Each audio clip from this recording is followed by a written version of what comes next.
Well, a collective spring in the step of the staff this week at Villa Park. The Claret and Blue have fantastic momentum, a perfect march so far. Long may it continue. In our pre-match show, we hear from a rejuvenated Joe Bennett, Captain Marvel, Ron Vlaar and Fabian Delph. How about his form so far this season? Some goals scored against Stoke and of course our analysis on the opposition with Steve Froggatt.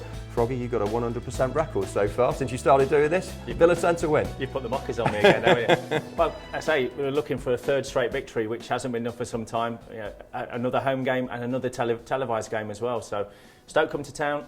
Peter Crouch, ex-player, he'll be a real nuisance to us. I fancy us again. I think it could be our hat-trick.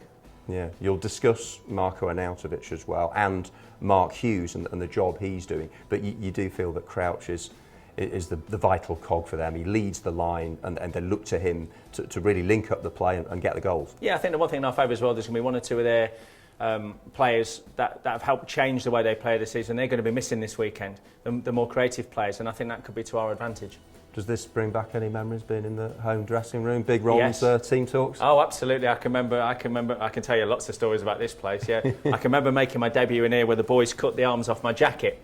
Right. Because I had the worst jacket in the universe. But I was a council estate kid and they cut the arms off my jacket. So at the end of the game, I had to walk in, put my jacket on, pretend I wasn't upset, walk out with sleeveless jacket. Yeah, so. That's some initiation. Yeah, I'm Dean Saunders. That was Dean Saunders to blame for that. Right, a bit of a character, bit of a joker. He certainly was, yeah. And Big Ron, 75 this week, so we should say happy birthday. Yeah, 3/4 of a century. Yeah, the man who gave me my debut, fantastic year that was, playing under him, and he was a real character. And I always remember the boot skip, being down there, and for my first 5 or 6 games playing for the team, do you know what he gave me to calm my nerves down? Go on. A little shot of brandy was the trick. I had a little nip of brandy before I went on to Villa Park. And what was that? Just to steady your nerves or give you a boost? Well, as an 18-year-old, I was bouncing around the dressing room, probably annoying everybody, and he just wanted to calm me down before I started. Well, it did the trick in that first season. Yeah.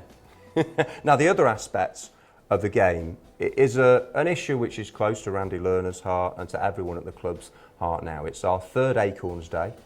Won the last 2 against Fulham and QPR, so that's a positive omen. And I know you made a trip to the Acorns Hospice many years ago.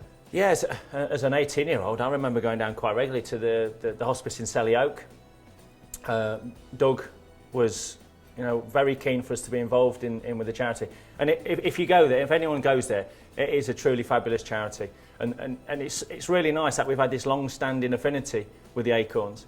And we, obviously the game at the weekend, and we're hoping that a lot of money will be raised. The club do an awful lot of good towards that as well in terms of donating money.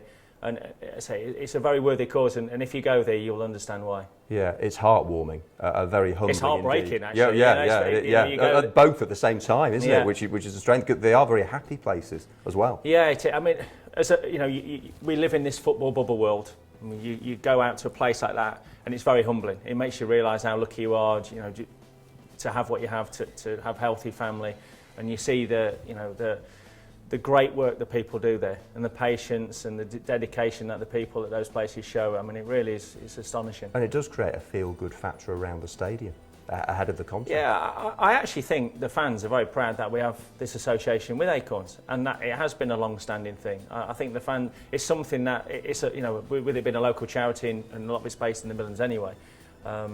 I think the supporters are very pleased, and they show it year in, year out. They dig into their pockets and they put a lot of money towards the cause. Right, we're all off for a shot of Froggy's finest brandy. Make sure you join us for our pre-match show.